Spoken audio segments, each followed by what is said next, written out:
Hi everyone, I'm back again, Bafetu. This is Mzansi Political Journal, Bafetu.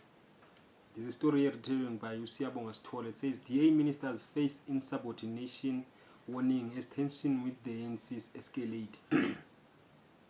And ANC Secretary General Fikile Mbalula has challenged the DA to leave the government of national unity following the party's recent threat to boycott the national dialogue.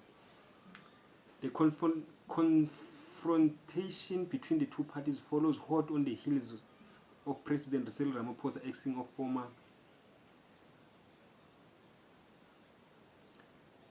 former Deputy Minister Andrew Whitfield, who apparently undertook an unauthorized trip to the USA.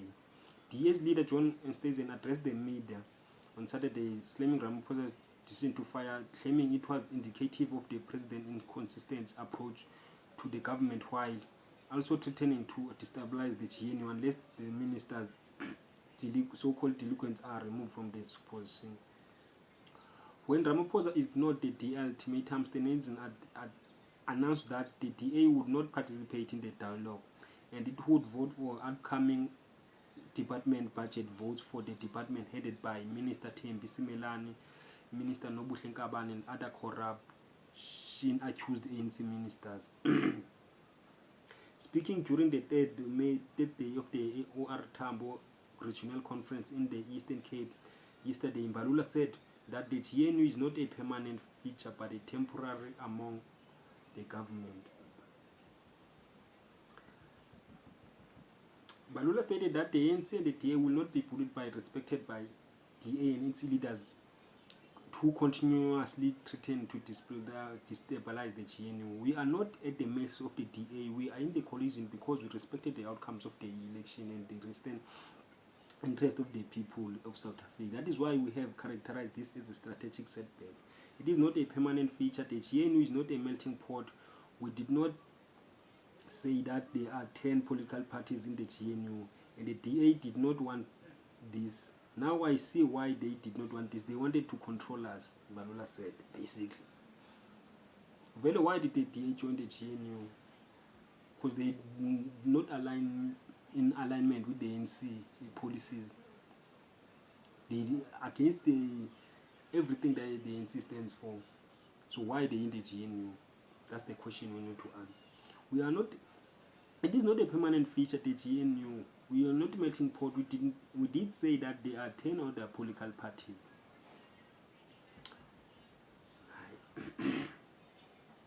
Meanwhile, DA ministers intending to boycott the national dialogue will have to provide Ramaphosa with valid reason for their non-attendance of the absence. Will be regarded as insubordination, says presidents.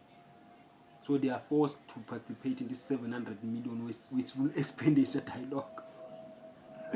I don't know why the DA is in the GNU anyway, because they like to run to court and they like to oppose everything. Any member of the cabinet who wishes to no longer participate in the IMC will have to provide reason to the president. Hopefully they also think about the consequences of such insubordination, because that's how the president will regard any non-participant as insubordination, said President spokesperson Vincent Magwenya.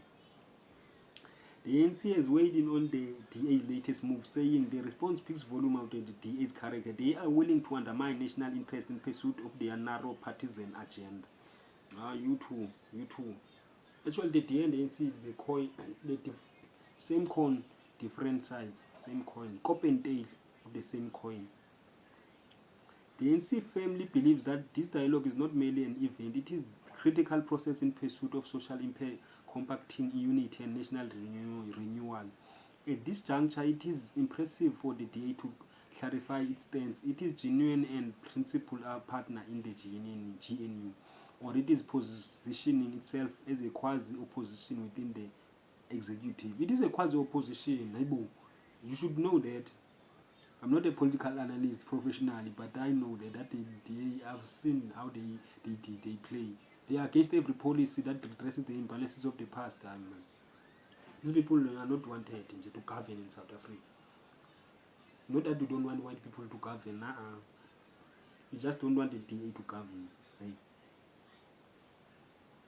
The national dialogue aims to address South Africa's ongoing challenges such as poverty, crime, inequality, and unemployment, which continue despite 30 years of democracy. And whose problem is that? Largely of the ANC, largely. Because they've stolen trillions of money. That's how we're supposed to at least patch in there and there. University of the Free State Political Studies and Governance lecturer Sanet Solomon said the DA's move in the GNU could damage its supporter base. The DA's decision to withdraw itself from the national dialogue sends a message to its supporters that it is actively standing up against the ANC and that is not passively going along with all its decisions. This display of showmanship is just a facade, as the party cannot leave the GNU without damaging its support base. Post-May 2024, the DA tried to convincing voters that allying with the GNU would result in a better government and reduction in corruption. But have we seen that happening? The ANC is continuing to steal like never before. It's continuing like they never lost elections, the ANC. And now they're doing with the help of the DA and all these other political parties. Post-May 2024, should it leave the GNU now, its voting base might revert to the FF+, the Good Party, the Patriotic Alliance, and others, as they may believe that the DA cannot co-govern with others. Should the DA stay, it would be stuck trying to convince its supporters that it has influence in the GNU decision-making. Either way, they are stuck in a catch-20. Catch-22, said Solomon. Efforts to reach the DA spokesperson Wile Okamp and Karabu Kakao were unsuccessful yesterday. So guys, what do you think, guys? What do you think? Do you think that they should just leave the GNU or they should stay the GNU while they being an opposition party in the GNU? But what's it with people like they love power, man? I thought it was the disease of black people. And even white people are obsessed with power, they love power. Alright guys. Subscribe, like, Bafetu. See you on the next video.